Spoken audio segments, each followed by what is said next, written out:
We've got this story from the Daily Beast. For those that missed it, Kamala Harris, I'm pronouncing her name wrong. I don't know. Everyone's always trying to do that. Went on Call Her Daddy podcast, which is, I think, the biggest podcast among women. Donald Trump, of course, is trying to win over suburban women, which is why he keeps playing the abortion debate, playing up to it, when many people say he shouldn't. And it's because he loses bigly with suburban women, though I think he's improved this time around. Alex Cooper, a largely popular podcast with women, just had on Kamala Harris. Well, apparently people are very upset. Alex Cooper, host of Call Her Daddy podcast, is being called up by angry fans over her interview with Vice President Kamala Harris. Cooper faced a backlash on social media with regular listeners of the podcast, known for its frank discussions about sexuality and advice for women, accusing her of peddling propaganda for the Democratic Party. Harris is also getting flack for dodging mainstream media interviews and hardball questions. Some fans left remarks on the show's Instagram account congratulating Cooper for the coup in getting the Democratic Party White House hopeful onto the podcast, rated second in popularity only to Joe Rogan's show in the United States. I don't know that that's true. Let me check. Let me see what her number currently is. That is not correct. In the United States, Call Her Daddy. Oh, never mind. Wrong. Currently, for podcast charts on Apple Podcasts, Call Her Daddy is number 1. Wow. So it's technically true. She's currently number 1. And what do they say in popularity? See, they don't actually give you the full rating. So this is Apple's podcast charts. I suppose it's fair to say that if we do the total industry charts, then in fact, Call Her Daddy is not even in the top 10. That's actually really fascinating. Seriously. In the global top 200 among the industry, Dateline NBC, I can't say that's surprising. And then if we jump over to Spotify, for the United States, and looks like top podcasts on Spotify. Sean Ryan's number 1. Joe Rogan is number 2. Candace is 3. Call Her Daddy is number 5 on Spotify, but number 1 on Apple. So it is a very, very big show. Very big show. Anyway, on to the news again, because she is getting annihilated. Others said they would never listen again and asked when Cooper would be interviewing Donald Trump. The interviewer avoided the podcast's usual raunchy content, sticking to largely go-to Harris campaign talking points and steering clear of potential lightning rod topics such as illegal immigration and the Biden administration response to Hurricane Helene. One of my most favorite podcasts, and now I'll never listen again. Unbelievable. Done. This was my favorite podcast. I'm 100% disgusted, posted another. Probably just lost a lot of followers. I'm so disappointed. This feels like propaganda and trying to make her look Gen Z. Call Her Daddy was more important than the millions who could use aid with rebuilding their homes. Wow. Did you discuss the plan for getting all the bodies that got swept up into the trees and along with the riverbanks in NC during the taping of this podcast? Loved Call Her Daddy from the beginning, but really disappointed you chose to do this one. Why alienate so many of your fans? So we've got a bunch of clips here. We've got this one. Mary Morgan tweeted this out. Follow Mary at Mary Archived, and you can check out Mary Morgan on Pop Culture Crisis Entertainment Podcast. popculturecrisis.com. Check it out. It's part of the Timcast family. She tweeted, wow, Trump just got the official invite to appear on Call Her Daddy. Not going to lie, I really didn't expect that from Alex Cooper. Should he do it? I can think of so many ways this could go terribly for him, but I also kind of want to see it. Check this out. I want to be so clear, since this isn't a one-sided conversation, we reached out to former President Donald Trump to come on the show. If he also wants to have a meaningful, in-depth conversation about women's rights in this country, then he is welcome on Call Her Daddy anytime. Very, very interesting, but will he do it? That I don't know, my friends, but we have many clips for which I have been heavily critical myself of Kamala Harris. And we'll start with this one clip. And this is exactly what people are talking about when they're criticizing Alex Cooper's show, Call Her Daddy, as propaganda. It's not a real interview. Look, when I sat down with Donald Trump, I got 17 minutes. He was running late, and a lot of people got a lot more. I'd love to do an in-depth interview with Donald Trump, but it's a heavy lift, and it wouldn't be like this. Look, I'll start off right away. I'm a fan of Trump. I'm critical of him in some regards. There are a lot of questions I want to ask him that I want answers to, probably questions he wouldn't want to answer. But I pressed him on pardoning Julian Assange. Julian, of course, is out now. I questioned him on how he would actually deport people. And when he didn't give a good answer, I asked him again, how do you do it? He said local police. I believe now they've changed their answer. 17 minutes ain't all that enough, but I did praise the guy, and I am a fan. You want to give me 2 hours? We'll do a better show than this one. And I want to pose this question more to you and the Daddy Gang, but one of the biggest conversations in this year's election revolves around a woman's body. Yep. I want to take a moment and can we try to think of any law that gives the government the power to make a decision. I know what you're going to ask. About a man's body. Yes, the Selective Service Act. Are you kidding? It's the stupidest thing imaginable. But I got a segment coming up for you after this one where Zuby really breaks down the problem with society and how it treats men and women. The Selective Service Act. How about conscription and the draft? Yeah. At 18, a man and not a woman is required to submit their information to the government so that in a time of desperation, or sometimes not like Vietnam, they can force you into the military, where many people who were drafted ended up serving in combat, many of whom suffered PTSD, serious injuries, or death. The draft is not effective. It's largely why they've abandoned it. Forcing people who are too scared to fight and don't want to fight is a bad idea. But heavens to Murgatroyd, my friends. Ma'am, have you ever bothered to Google search any of this? Someone just told you it was true and you were like, they control women's bodies. Sure. Maybe there's a law saying that if you get pregnant, there are restrictions on whether or not you can remove another body from your body. In their mind, they don't view it as another body. Many of these, the pro-choice, pro-abortion, because I don't think it's fair to call them pro-choice, view the baby as a part of the woman. I'm going to throw that whole argument aside and say, okay, fine, believe whatever you want. But so long as I and every other man has to sign up for the draft, that is a law on our bodies where they dangle the sort of Damocles over our head. When women vote overwhelmingly for war, and they do, men are the ones who face the supreme risk. It's fascinating. Y'all remember when Hillary Clinton said, women are the true victims of war. They lose their husbands, their brothers, and their fathers. What a remarkably vapid comment to make. No. Is there any law? No. Selective Service Act. I'll say it again. No. No. Look, we are a work in progress. But here's one of the many things I so love about our country. Part of the strength of our country and our evolution as a country has been through the fight for the expansion of rights. Not the restriction of rights, but the expansion of rights. And we still have work to do. But I say that work is born out of love of country.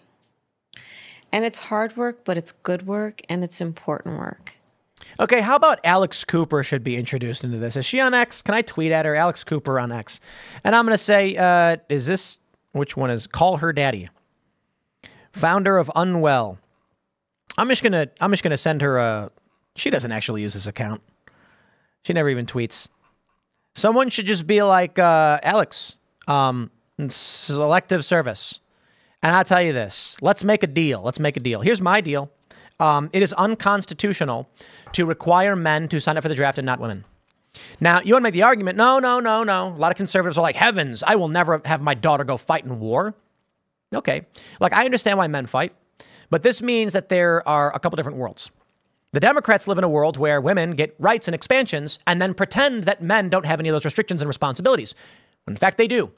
Many of these feminists pretend like, I love this. They pretend like men have all the power and that women are it's just unfair. I'll give you a few examples. Men work on oil rigs where they have an extremely high mortality rate. Men work the overwhelming majority of high mortality rate jobs because we're men. You know, in evolution, men were more expendable. Women create people. They make human beings. It is probably the most important thing a human can do, and only women can do it. However, for this reason, which I'll get into more in the next segment, Zuby's got a great thread where he talks about people will lie to women trying to court favor with them, and they won't lie to men because men are a bit more expendable. So in society, we see women who say, it's not fair, I want to be the CEO, but they don't say it's not fair, I want to be the garbage man. Women say, I want to run my own company and be a girl boss, but you don't see women coming out being like, it's not fair that I don't get to go lift heavy like lift heavy bags and you know, operate heavy machinery and work construction. Though some women do and many women can, and they're certainly allowed to, the fight is always for power. not for rights. It's for power. So for these individuals, they completely overlook the responsibilities. I believe it is unconstitutional to grant rights, or whatever you want to call it, to people while you subject another group of people, a demographic, to some restriction or responsibility. Ergo, I have no problem with women being forced to sign up for selective service. Selective service does not mean combat. I agree. Your daughters shouldn't go fight in war. I don't believe it's as effective as sending young men. But young men, probably who don't want to fight or are too scared, it's probably not a good idea to send them by force, which means you got to find better incentives and cultural incentives outside of selective service, in which case selective service seems to be largely ineffective, but only in a true crisis and emergency. But I got news for you. Women can still do things to aid war efforts. If the men are going to go and fight, women should be conscripted all the same, but for domestic activities, maybe working in a factory, maybe helping take over industry and economic activities in the United States that men were running. They say, if there's a guy who's an accountant and then he gets drafted, you say, young women, you are being, through selective service, you are going to go work in this job, helping with an accounting firm because you have the skills to do it. And this is a job that you need in a war effort. Women don't have to fight, but they should have responsibility the same as everybody else. But of course, they live in a world where they don't think that's true, that men have special rights they don't have. Sure. They were told, obviously, their student loans would be forgiven, and now they are drowning in student debt. What do we say to those people? We are fighting, and I'm going to continue to fight for student debt relief. I mean, student loan debt is a huge issue. And to your point, it's a barrier to people being able to even think about starting a family, buying a home. And we need to give people relief. Okay. Well, I got to tell you this. In this clip from Call Her Daddy, there's actually an interesting point being made. I actually agree with Alex Cooper to a certain degree when she says that Gen Z can't have families. These young people, millennials, they can't afford a house. They're saddled with debt. They were told to do this. They were lied to. You are correct. Huge mistake. But giving people free money at the expense of others ain't going to fly. Here's the proposal that I often say. Suspend all interest on the debt. Pay back what you were given. If you get 50 grand, you got to pay back 50 grand. A lot of people will take out a loan for 50 grand and end up owing 200. I know people who are like, I took out a loan for 50 grand. I've paid back something like 100 and I still owe 30. Some owe more due to deferments and hardship. Okay. If you've paid more than your principal, you are done. Your debt's been paid. Any money paid over that will be applied to future taxes. If you haven't paid your principal down, we will eliminate interest payments, apply all interest paid to the existing principal. And I believe that's the path towards forgiveness. There can be some fee, maybe like we say, plus an additional $1,000 or something for the service. But we need to get young people off the debt so they can actually start building lives. Otherwise, what do you get? No families, no home ownership, and it's an economic crisis. But I want to stress this to Call Her Daddy and Kamala Harris. It's unconstitutional. You're in violation of the law. Remarkable how these people are so vain that they're like, just do it. Kamala's like, we're going to keep fighting. The Supreme Court's already said no several times. And they do it anyway. Well, my friends, that's where we're at. Elon Musk is pushing back, though. He's saying that for every person you refer in a swing state, you get $47. So this is about voter registration. It's very interesting. Petition. If you sign a petition in favor of free speech and the right to bear arms, you'll get $47 for every registered voter you refer who signs a petition. That's crazy. That's very crazy. But you know what? I can say this. Alex Cooper, I respect for inviting Trump on. Trump should go on. But man, how about Alex Cooper invite on, if you want to get into politics, why don't you invite someone on who can actually have a political debate? But you've entered this arena and now you must reap what you have sown, and you shouldn't have done it. With respect, I understand why Joe Rogan doesn't want to have certain people on his show. He doesn't want Trump on his show. He doesn't want Biden on his show, because this is what it turns into. People are going to say, Joe, if you're going to have him on, you got to have him on.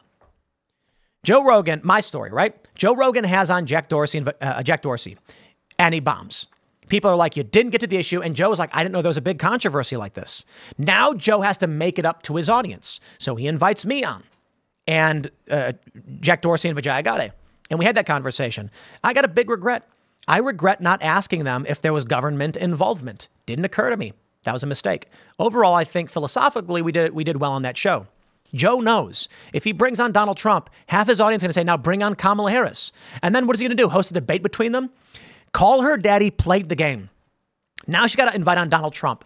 All that's going to do is create a tit for tat that creates volatility in your market. And when you normally just want to talk about girls hooking up with dudes and things like that, you open the door by doing this. She probably was asked to host Kamala. They said it'll be her biggest show ever. She should totally do it. And now she will reap what she has sown. And so be it. I'm going to wrap this one up there, though, my friends. We got another story for you. This one, we're going to dive into cultural issues because I get these requests. People say we don't do enough cultural stuff on this show. And I do periodically, but this one has a lot to do with women, their perceptions, and I got a great thread from Zuby. And it's about a woman who is fat, and a man just ditched her 2 minutes into a date, and the excuses people make and why women feel the way they do. I think this one's actually really interesting. So let me pull up this Zuby thread. I got to give a shout out to Zuby, man. This dude's a genius. Zuby, shout out. This dude's got insights for days, and every time I see a tweet from him, it just goes viral. I'm like, dang. This Zuby, shout out. Top men, indeed. But we'll talk about this in a second. Smash the like button, subscribe to that channel, share the show with everyone you know. Follow me on X, become a member at timcast.com. Leave us a good review on whatever podcast player you're listening to. Give us that review. It really does help. Thanks for hanging out. We'll see you all at 6 p.m. in the next segment.